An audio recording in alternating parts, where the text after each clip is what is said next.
A fair number of Discord members and subscribers have asked the same question. Prices on the 3000 series Nvidia graphics cards are dropping, and ask should they buy now or wait, as the Nvidia RTX 4000 series is just round the corner. And to make matters even more confusing, AMD have announced the Radeon 7000 series, also expected to launch later this year. The reality of the situation is that most of the specifications are not known, or at least not confirmed, but a huge amount of speculation exists within the market. And if some of the leaks are accurate, and there's a high possibility that they are, we're going to have new factors that are going to govern our decision-making process, such as size, heat, and perhaps most notably, power draw.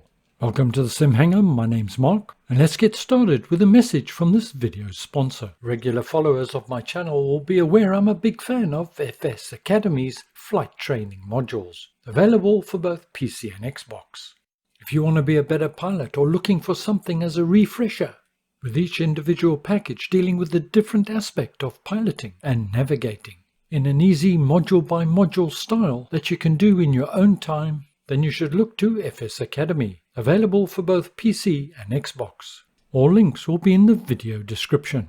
In today's video, we'll be focusing more on the Nvidia GPUs. For many of us, we will still have a bitter taste in our mouth post the Nvidia 3000 series GPU launch. What followed at times was zero availability, rapidly escalating prices, fueled partly by the scalpers of course, but some of the retailers were not innocent either. This unprecedented demand was caused in part by the stay-at-home COVID restrictions, but also the cryptocurrencies was on the rise, and a sustained one at that. The Nvidia 4000 series launch is likely to be a different affair. Economic factors have changed, the value of cryptocurrencies is crashing, as it is simply just too expensive to generate, and likely to stay that way for the foreseeable future with the rapidly escalating energy costs. For anyone not up to speed on this, the data processing required to generate the cryptocurrencies relies heavily on the processing power within your graphics processing unit. Turning to today, inflationary factors are going to have an impact on us all. This reduces the amount of disposable income available as we tighten our belt and the market moves from seller to buyer. And we're already seeing graphic card inflated prices reducing. But don't get me wrong, the scalpers will still be at work, particularly at the initial launch. But that's unlikely to last for very long. And within 8 to 10 weeks, I think normal supply will be available. And with normal supply situation, logistic restraints permitting, prices are likely to stay at or around recommended retail price. Talking about RRP, I do speculate that when comparing a 3070 for example to a 4070, the 4070 will be more expensive as manufacturing and transportation costs today are higher. So that's it then. Simple. Wait a little while, wait till the 40 series comes out, and then jump in and buy that. If not on release, wait for greater availability and jump on in. Well, unfortunately, no, it's not as simple as that. This time, there's different factors at play. The first and most important point is, will your system be able to actually run a 4000 series graphics card? And we'll have a closer look at that shortly. But first of all, let's have a quick look at Nvidia and what they're likely to do. Right now in the market, demand is depressed. Those ridiculous price points have all but disappeared, and many of the graphic cards are now available from your local retailer at or around recommended retail price, and in some cases, particularly in the States, below RRP. For Series 3000 graphics cards. And as the days and weeks tick by, there's a good chance prices will fall even lower. And why? Well, it's estimated, and I'm speculating here, that Nvidia is sat on a whole lot of component stock for its GPUs, and most of these components are not going to be used in the 4000 series. And as a business, they've got a choice: turn that stock into finished product and ship it to the retailers, to move it on, or effectively to sell it on or scrap it. They're going to have difficulty and wouldn't want to move it on. So the speculation at the moment is that whilst Nvidia normally launch the 70, 80 and 90 series graphics cards at one time, they won't be doing that this time. They'll be limiting availability by model to give time to move the current stock. The unconfirmed speculation at the moment is the initial launch will be the 1490 only, and this is likely to be in and around October, but could be as late as November in my opinion. This will be followed some weeks later by the 4080 and then later on still the 4070, and the chances are we're in 2023 by then. Of course, the pundits could be wrong on this, and we'll have to await Nvidia's initial launch to get a confirmed timeframe. And why go with the 1490 first? Well, I'm no expert, but I guess price point and profitability and keeping the shareholders happy at Nvidia would be the primary motivation. And even if these are Nvidia's plans at this point, this could all change depending on what AMD do. AMD have in the pipeline the Radeon 7000 series cards, and these are expected to hit the shelves this year. Based on their new RDNA 3 architecture, these cards could hold the promise of taking on Nvidia's best. Further announcements from AMD can be expected soon, and may already be out by the time you watch this video. I'll be watching this closely. So Nvidia's plans may well alter depending on how aggressive AMD is towards introducing new products into the market in 2022. Nvidia's 4000 series graphics cards are going to be based on a new Ada Lovelace architecture. And most notably, they're moving away from the 8nm Samsung offering to the TSMC 5nm, which in simple terms means they can pack more transistors into the chips. And they can gain better performance, but it means increasing the frequency, which in effect means increasing the power draw. Depending on the card chosen, the GPU is going to be considerably hungrier for feed from your power supply. And with this comes two important factors. One, the cost of energy, and two is the power supply in your PC up to task. This increased frequency in the new cards could very well be a very significant performance factor, and the speculation is it could be around 2.2 MHz, with a boost to over 2.5 for the higher end graphic cards, compared to a boost of 18 or 1900 for the current generation. That should translate into more FPS, but increased power will also translate into increased heat generation, and the need for more cooling, particularly on the higher end cards. Perhaps more fans, more heat sinks, which means bigger cards. The current 3090 covers 2 slots on a typical motherboard, and I think the Ti covers 3. And it would be a fair guess that the 4080 and 4090 and subsequently 4090 Ti will be similar, if not more. So the message here is clear. You may need to check your power supply to make sure it's got enough power to fuel the graphics card. And don't forget, it's got to sustain the rest of your system, hard drive, CPU, and more. We'll have a look at some of the proposed specifications in a moment, but suffice to say, if you're looking at a 4090, you're not going to be able to run it on a 650 watt power supply. And once again, I need to mention that none of this information is confirmed. Secondly, you need to check the size of the card and make sure it's going to fit in your PC. This will be especially important for your 4080 or 4090 graphics card. As mentioned, it'll be the width as well as the length that will be important. Let's turn now and have a look at some of the leaked specifications. But as I've said on a number of occasions, we need to take this with a dash of salt.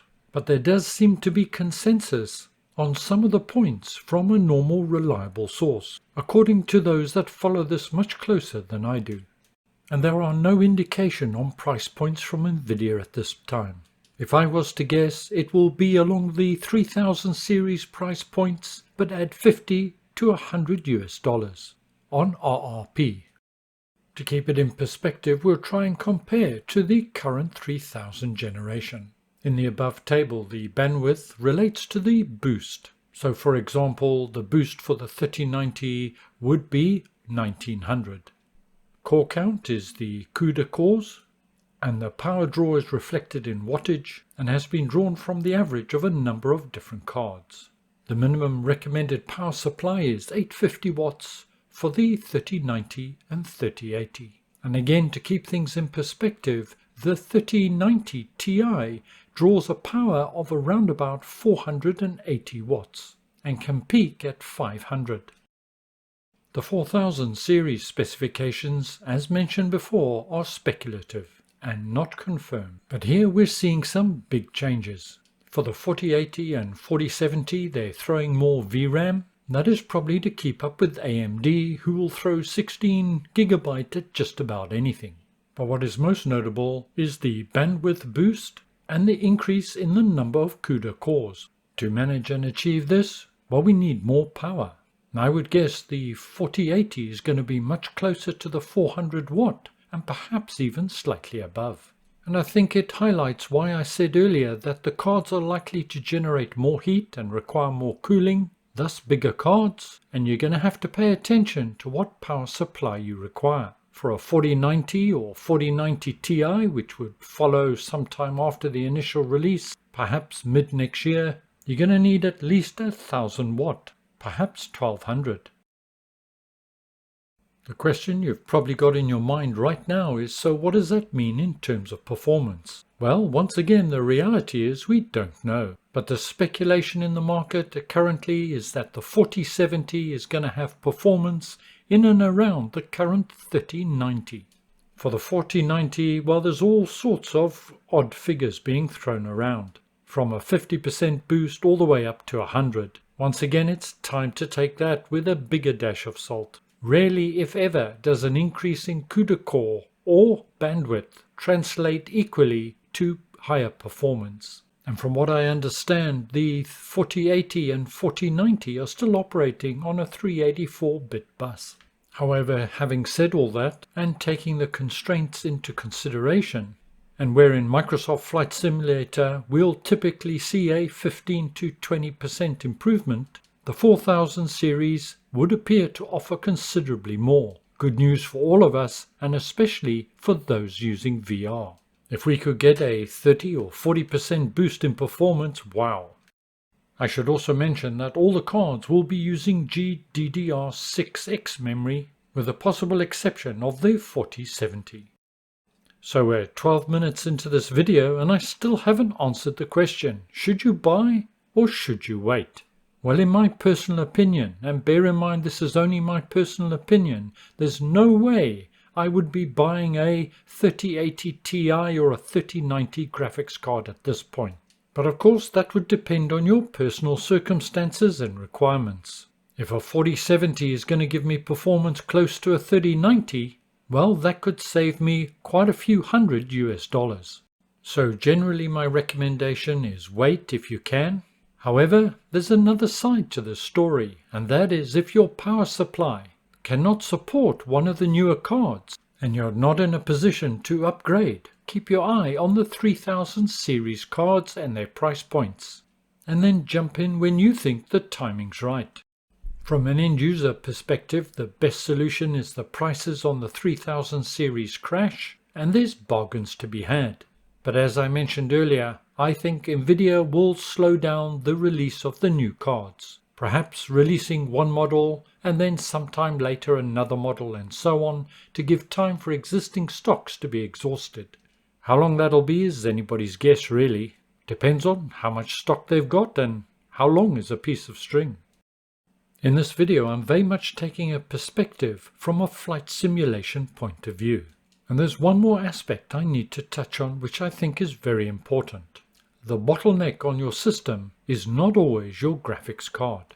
The CPU, the heart of your PC, is also a big consideration, as despite all the developments that have taken place within Microsoft Flight Simulator, it remains fundamentally single-core based. And for some of you, you may gain a better advantage by upgrading your CPU, particularly if you're on 6 or 7 series Intel chips. And remaining with the PC and not the graphics card, make sure you've got 16GB of RAM. I personally recommend 32, but if you're running on something like 8GB, you're getting a performance slowdown unnecessarily. Well, I hope this video has been helpful to some of you in some ways. I would expect further details and an announcement from Nvidia sometime in September or very early October. And hopefully at that point we'll know more. That's not that far away. And for now, I'd tread water and wait to see what the reality is. For those wondering about the 4060 and the 4050, once again I have to say I don't know, but typically Nvidia would release these some 6 months or so after the initial launch. Thank you for joining me today. Take care, look after yourselves. I'll see you again soon. And bye for now.